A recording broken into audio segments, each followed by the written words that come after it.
नमस्कार। साहित्य अकादमी का पुरस्कार साहित्य के लिए जो दिया जाता है हर वर्ष, एक राष्ट्रीय पुरस्कार है और बहुत बड़ा पुरस्कार माना जाता है। ये राष्ट्रीय स्तर पर साहित्यकार को पहचान दिलाता है। हालांकि ये सत्य है कि कोई भी साहित्यकार सिर्फ पुरस्कार लेने के लिए साहित्य सृजन नहीं करता, लेकिन प्रोसेस में अगर पुरस्कार मिल जाता है तो ये प्रेरित भी करता है। इस वर्ष सन 2023 में बाल साहित्य पुरस्कार के लिए अवार्ड मिला है। पुरस्कृत हुए हैं श्री बलवान सिंह जमोड़िया जी, जो डोगरी के साहित्यकार हैं। सर, आपका एक्सेलसियर स्टूडियोज़ में बहुत बहुत स्वागत है। शुक्रिया, धन्यवाद।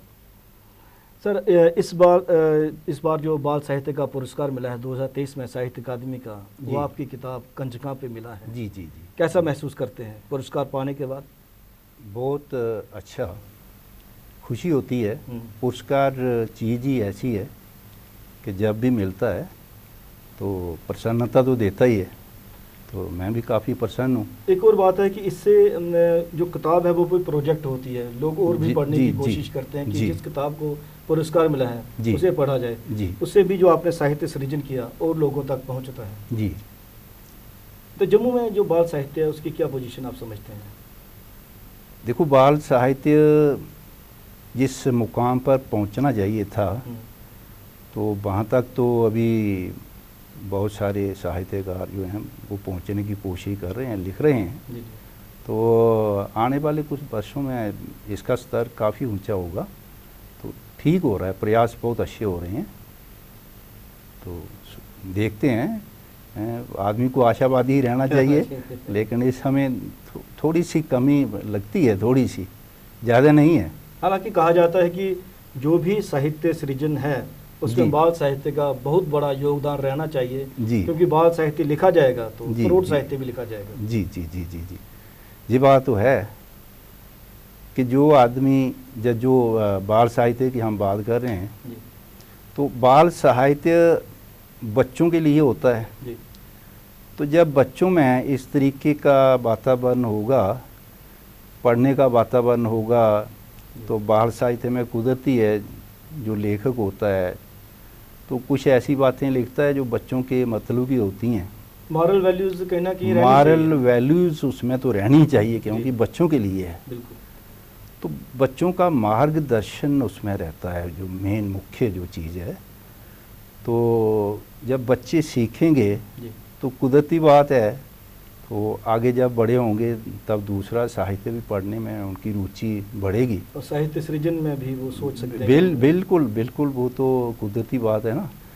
कोई बच्चे का तो नहीं पता चलता कि उसमें किस तरीके की काबिलियत है, लेकिन आगे चल के ना जाने उसका किस तरीके का टेस्ट हो, तो साहित्यकार भी बन सकता है, बहुत अच्छा साहित्यकार, हमसे भी बेहतर। कंजका जो आपने किताब लिखी है ये कविताओं पर आधारित है। जी जी जी। तो किन किन विषयों को आपने टच किया इसमें? देखो, इसमें मैंने एक तो मॉरल वैल्यूज़ जो हैं उनकी तरफ काफ़ी ध्यान दिया है। उसके बाद जो बुराइयां हैं उनके बारे में भी काफ़ी बात की है। राष्ट्र प्रेम के बारे में, उसके बारे में प्रेरणा बच्चों में देने की कोशिश की है। इसके साथ साथ जो फिजिकल स्टैंडर्ड होना चाहिए बच्चे का, तो उसके प्रति भी बच्चे को जागरूक किया है कि ऐसे होना चाहिए। दूसरा, खान पान का भी, जो बच्चे आजकल ये ले रहे हैं, आजकल जंक फूड जो है ये सेहत के लिए अच्छी नहीं है, तो वो भी एक कोशिश की है मैंने। जो हम खाया करते थे अपने समय में, डोगरा खान पान। हाँ, डोगरा खान पान, उसमें लस्सी, मट्ठा। तो ये पर्टिकुलर वर्ड्स भी हैं जो बच्चों को आजकल थोड़े कम ही याद पड़ते हैं, लेकिन किताब के माध्यम से वो भी एक प्रयास है आपका कि डोगरी की जो शब्दावली है जो लुप्त होने के कगार पर, कहते हैं बहुत सारे लोग, मैं नहीं मानता, क्योंकि डोगरी बोली जा रही है तो शब्दावली भी है, लेकिन क्योंकि ये ज़्यादातर गाँव तक ही सीमित है, तो किताब के माध्यम से बहुत सारे बच्चों को पता भी चलेगा डोगरी शब्दावली के बारे में। जी बात तो है, जी बात तो है। अभी तक चलो हम बात तो करते हैं, थोड़ा सा फ़र्क आ गया है, क्योंकि आजकल घर वाले भी चाहे वो गांव है शहर है कोशिश करते हैं कि हिंदी में बात करें। तो उससे क्या होता है कि बच्चे को जो उसकी मदर टंग है डोगरी, तो उसके बारे में ज़्यादा उसको जानकारी नहीं रहती है, क्योंकि उसकी बोलचाल में वो बात आती नहीं है। तो जब बोलचाल में बात नहीं आती है तो कुदरती तौर पर बहुत सारी चीज़ें छूट जाती हैं। तो शब्द भी फिर वो बोलेगा ही तो उसको शब्दों का भी पता चलेगा, कौन सा शब्द कहाँ प्रयोग होता है, कहाँ उसका उपयोग है। तो ये सब बातें फिर तभी चलती हैं अगर तो वो साहित्यकार का एक फ़र्ज़ भी रहता है कि बिल्कुल जो शब्द हमारे पहचान है, अस्तित्व में है। जी जी जी जी। हमारे कार्यक्रम का जो टाइटल है वह भी यही है कि अस्तित्व, भाषा, संस्कृति और विरासत के माध्यम से। जी जी जी। तो शब्द जो हैं जो लुप्त हो रहे हैं जी, उनको भी कठेरना, पुस्तक के माध्यम से लोगों तक परोसना, ये भी साहित्यकार का फ़र्ज़ है। जी बिल्कुल, मैं ये बात आपकी बात से बिल्कुल सहमति रखता हूँ। तो ये बातें तो होनी ही चाहिए और होती हैं। जी, हर चीज़ को मद्देनज़र रख के फिर ही जो सृजनकार होता है, साहित्यकार होता है, वो अपनी रचना करता है। सर, आप मानसर के जमुड़ा गांव के रहने वाले जी हैं। जी जी जी जी। वहाँ पर साहित्यिक गतिविधियाँ होती हैं क्या? और जो संस्थाएं जिन पर ये दायित्व है जी, कि जी, जी। मंच प्रदान किए जाएं, रिमोटेस्ट एरिया में भी जो साहित्यकार रहते जी, हैं, जी, जी, जी। आर्टिस्ट रहते हैं, उन तक जी। मंच उपलब्ध करवाया जाए, जी, जी। ऐसा होता है क्या? आप बहुत कठिन प्रश्न कर रहे हैं। नहीं। आजकल सच्ची बात अगर कही जाए तो बहुत सारी नाराजगियां पैदा हो जाती हैं। नहीं, मेरे कहने का मतलब ये है कि जब हम साहित्य की बात करते हैं जी जी तो जी, मंच प्रदान करना हम लोगों का फर्ज बना है। आप बिल्कुल ठीक कह रहे हैं। ये जो संस्थाएं हैं जो काम कर रही हैं जी। उनका फर्ज बनता ही है, हमारा तो बनता ही है, जो साहित्यकार हैं उनका तो बनता ही बनता है, उनका भी बनता है। लेकिन मुझे नहीं पता कि किस कारण ये लोग जो जिनको ये कार्य करना चाहिए गांव देहात में उनकी पहुंच ना के बराबर है, ना के बराबर है। हालांकि पीछे एक कार्यक्रम हुआ था डुग्गर मंच की ओर से, डुग्गर मंच की ओर से, तो वो काफ़ी रिमोट एरिया उधर मैं भी गया था। अच्छा। तो मनवाल का एक इलाका था, गांव का इलाका था वो, वहाँ पर एक प्रोग्राम किया था। तो वहाँ मैंने भी बात की थी मोहन सिंह जी से कि आप जाते हैं बहुत दूर दराज इलाके में जाते हैं, वो जाते हैं जी। तो आप ये थोड़ा सा जो गांव देहात का इलाका है जहाँ पर अपनी जो सेवा है वो ज़्यादा बढ़ा लें, तो वो करते हैं, उनको डुग्गर मंच ने ज़्यादा तो गाँव में किया है, तो उनको बताने की ज़्यादा ज़रूरत भी नहीं होती है। तो वो प्रोग्राम था, गांव में ही था वो। तो इस तरीके से अभी उनका आगे का विचार बन रहा है कि कहीं दूर दराज के गांव में जाएं। तो दूसरी जो संस्थाएं हैं उनसे मेरी विनती है, उनकी पता नहीं क्या मजबूरियां होंगी कुछ, तो मैं तो अनुरोध ही कर सकता हूं कि वो भी पहाड़ी इलाके में, गांव देहात में जहां कोई नहीं पहुंचता है तो वहां पर जाएं, तो थोड़ा सा उन लोगों को प्रेरणा मिलेगी, लोगों का ध्यान बढ़ेगा, डोगरी के प्रति उनकी रुचि बढ़ेगी, डोगरी का मान सम्मान उनके दिमाग में आ जाएगा कि डोगरी भी है। नहीं तो आज दिन तक भी मैंने देखा है बहुत सारे लोग हैं डोगरी में बोलना भी थोड़ी सी वो हिचकिचाहट सी महसूस करते हैं कि पता नहीं हमें क्या कोई कहेगा, कोई ऐसा ना समझे कि हम बहुत बैकवर्ड हैं, जहाँ हम बैकवर्ड हो जाएंगे। तो ऐसी धारणा है लोगों में। मदर टंग बोलने में कौन सी बैकवर्डनेस है? देखिए, अगर मद्रास का रहने वाला मद्रासी से मद्रासी बात में वो गर्व महसूस करते हैं, लेकिन ये बड़े दुख के साथ मुझे कहना पड़ता है कि ऐसी विचारधारा पहले से ही है, पनप रही है। जी पहले से नहीं, पनप नहीं रही है कि पहले से ही है। तो अभी जो ये संस्थाएं, आप संस्था की बात कर रहे हैं, तो ये संस्थाएं इनका भी फर्ज बनता है।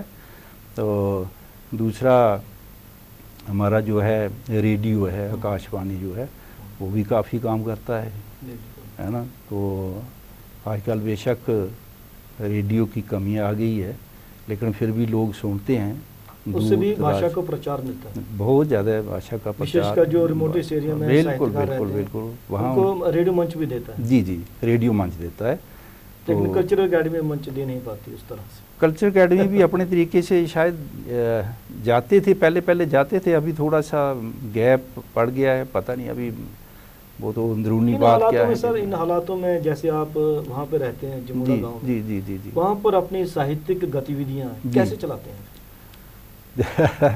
बात ये है जी, ये तो लगन की बात है, अच्छा। है ना, ये लगन की बात है, ये इनबॉर्न क्वालिटी होती है, ये कहीं से आप इसको ग्रहण नहीं कर सकते। नहीं जी, मैं साहित्यकार बनना चाहता हूँ जी, हाँ जी, कहाँ इसका सर्टिफिकेट मिलता है, मैं पब्लिश होना चाहता हूँ, उसको न्यूज़पेपर चाहिए, वहाँ पे है नहीं, वो नहीं, वो टीवी में आना चाहता हूँ, वो नहीं, वो बात नहीं। कहने का अर्थ है कि कोई इसको खरीद नहीं सकता, ये तो लगन की बात है, अंदर ही उसके कभी छुपा होता है, लेखक अंदर ही छुपा होता है। साहित्यकार अपने लिए ही लिखता है बेसिकली, अपने आप को सांत्वना देने के लिए, नहीं, अपने लिए भी लिखता है, वो तो ठीक बात है, अपने लिए भी लिखता है, लेकिन ये चीज़ भी मद्देनजर रखता है कि मैं क्या प्रभाव रहे, जो लिख रहा हूँ क्या किसी के मतलब का है कि नहीं है ना।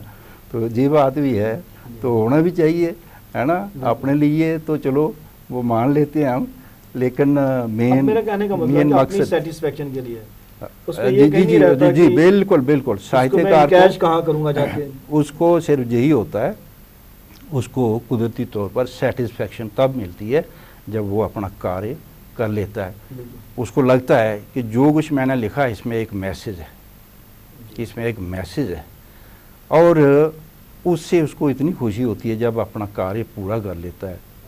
आप मान के चलें कि कोई कहानी लिख रहा है, ठीक है जी, कहानी जैसे ही कंप्लीट होती है, पहले जब तक नहीं हुई होती है ना कंप्लीट, तब तक मन भी बड़ा ऐसे ही होता है, ऊर्जा हुआ मन होता है, उस प्रक्रिया का भी अपना ही मज़ा है, उसका अपना ही मजा है। पहले तो आदमी बड़ा महसूस करता है ऐसे ही अपने आप को, है बड़ा डिस्टर्ब सा, लेकिन जैसे ही सफलता मिलती है, कहानी पूरी होती है, जो जितनी भी उसकी थकावट है हुई होती है, वो खुशी में बदल जाती है, एक मिनट में खुशी में बदल जाती है। जी जी, जिसे शब्दों में बयान नहीं किया जी जी जी जी जी जी जी जी, बिल्कुल बिल्कुल बिल्कुल, ये बात तो है। तो आजकल जो डोगरी भाषा में जो साहित्य सृजन हो रहा है, जी जी जी, चाहे कविता हो, कहानी हो, निबंध हो, जी, आपका उसके बारे में क्या राय है? और विशेषकर जो नए लेखक साहित्य सृजन कर रहे हैं, जी जी, क्या सोच लेकर कर रहे हैं? क्या उनके दिमाग में सिर्फ एक ही सोच है कि अपने आप को प्रचार मिले, जी जी, और एक फॉर्मेट के तहत वो लोग लिखा करते हैं या लिख रहे हैं? उस बारे में आपके क्या विचार हैं? देखो बात तो आपने खुद ही बता दी, जो कुछ आपने कह दिया है यही इसका उत्तर है, यही इसका उत्तर है। मुझे भी लगता है कि जिस लगन से कवि को, लेखक को लिखना चाहिए, वो शायद थोड़ा सा बढ़ चुका है। तो मैं तो यही कहूँगा कि लिखना तो ठीक है, लगन से लिखिए, लेकिन लोभ लालच में आकर ना लिखें तो अच्छी बात है, मेरा तो यही मानना है। आपको किसने प्रेरित किया बेसिकली लिखने के लिए? जी जी जी जी जी, कैसे रुझान था आपका? जी क्या साहित्य पढ़ने के दौरान ही साहित्य सृजन का भी शौक हुआ? जी जी, ये बड़ा मज़ेदार किस्सा है। हमारे युग में क्या हुआ करता था, जब हम छोटे थे, ठीक है जी, जब हम छोटे थे तब रेडियो सेट हुआ करते थे। उस समय वैसे गुर्बत बड़ी थी, रेडियो सेट अगर आप मान के चलेंगे, नहीं जी, हर घर में रेडियो सेट नहीं होता था, अवेलेबिलिटी कम थी। तो गांव में कोई एक आधे आदमी के पास सेट हुआ करता था, लेकिन उस समय ये थोड़ा सा था कि लोग उस घर में अगर जाते तो घर वाला बुरा नहीं मानता था। रेडियो सुनने के लिए भी लोग जाया करते थे, है ना, बैठते थे जब कोई प्रोग्राम चलता था। तो तब दीनू भाई पंत जी, तो जन कवि है ना, जन कवि, इनकी कविता चलती थी, शहर पहलो पहल किए, शहर पहलो पहल किए ने कितने साहित्यकार पैदा किए, है ना। तो जब हम सुनते थे ना तो बड़ा मज़ा आता था, तो मन ही मन में सोचते थे ये कैसे कर लेते हैं ना, है ना, ये कैसे जोड़ते कैसे हैं, किस तरीके से बात करते हैं, और बात बच्चों के साथ में उनका सेम कनेक्शन था ना, बड़ों के साथ भी बिल्कुल बिल्कुल। और वो कविता ही ऐसी थी, है ना, उसमें बड़े भी एंजॉय करते थे और छोटे भी, है ना। तो एक शौक चढ़ता था, मुझे भी शौक चढ़ता था, यार ये हम भी करें, हम भी करें, हम भी करें। तो जब एमए डोगरी करने का मौका मिला, है ना, तो तब क्या हुआ, फिर थोड़ा सा उठना बैठना हुआ साहित्यकार लोगों के साथ। तो उस समय doctor Champa Sharma ji head of the department the Dogri की, तो मैंने उनसे पूछा, पता नहीं मैम जी किताबें कहाँ से मिलेंगी, कुछ इस तरीके से कहा। तो उन्होंने कहा आप लिखते भी हैं। मैम भी अगर सुन रहे होंगे तो वो भी हंसेंगे। तो मैंने झूठ बोल दिया। अच्छा, मैं नहीं लिखता। नहीं, मैंने झूठ बोल दिया, मैं लिखता हूँ। अच्छा, मैं लिखता हूँ। मैं लिखता हूँ। तब तक नहीं लिखते था। मैं नहीं लिखता था। तो अभी शब्द तो निकल गए, है ना। मैंने कहा तो बताओ। मैंने कहा इतना झूठ है, ये कोई अच्छी बात नहीं है ना, ये अच्छी बात नहीं। अब मुझे कुछ करके दिखाना होगा, है ना, को सच साबित करने के लिए लिखना शुरू। बिल्कुल। तो उसी दौरान क्या था कि एक मेरी पोस्टिंग थी इधर कृष्णपुर मनवाल में। अच्छा।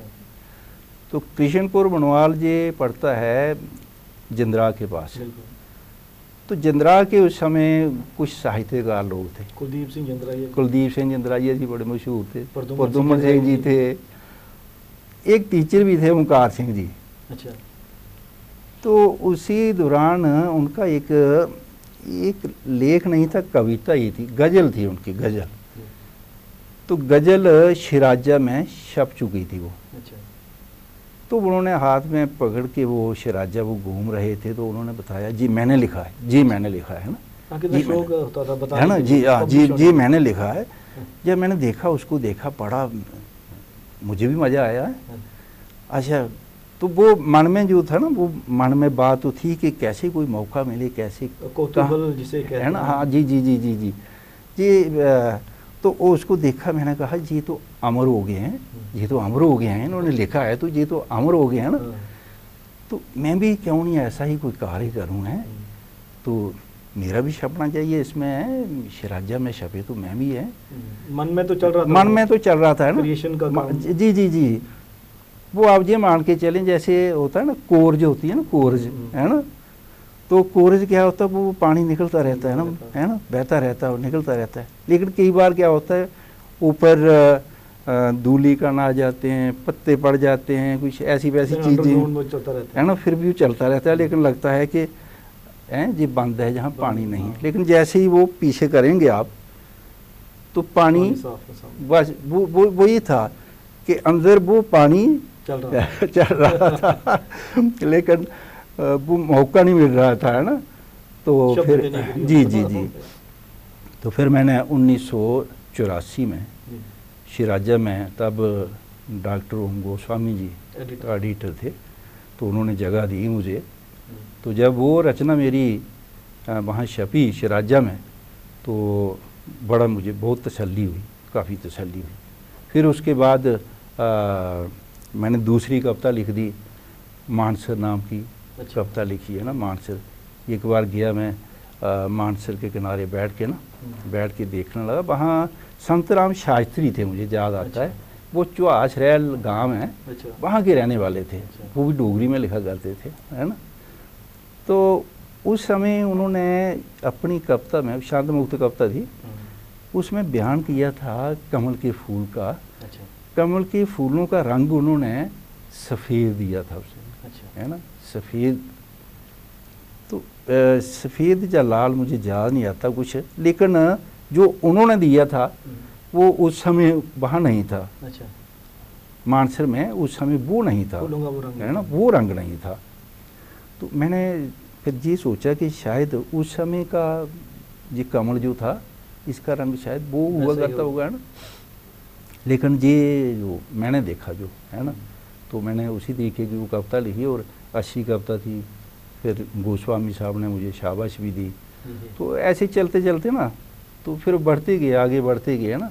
तो फिर मैंने मानसर कविता तो लिखी थी, तो संग्रह का नाम भी मानसरी रख दिया। अच्छा। पहला जो संग्रह आया ना मेरा कविता संग्रह, उसका नाम भी मानसर था।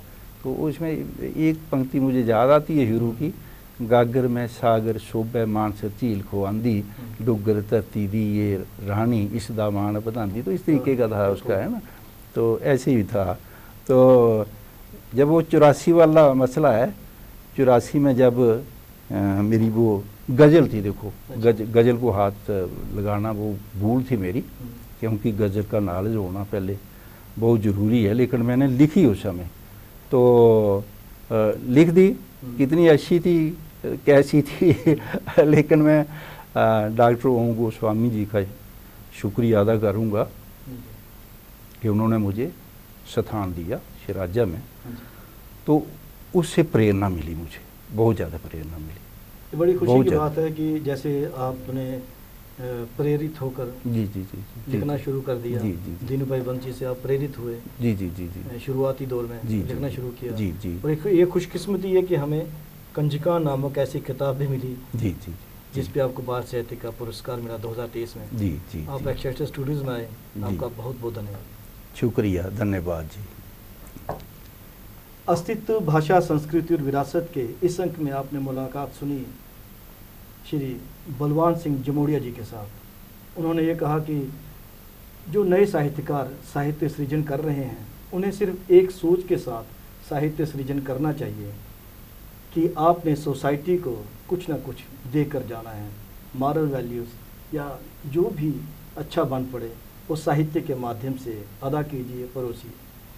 कैमरा पर्सन करण सिंह के साथ राजेश्वर सिंह राजू को आप दीजिए इजाज़त। नमस्कार।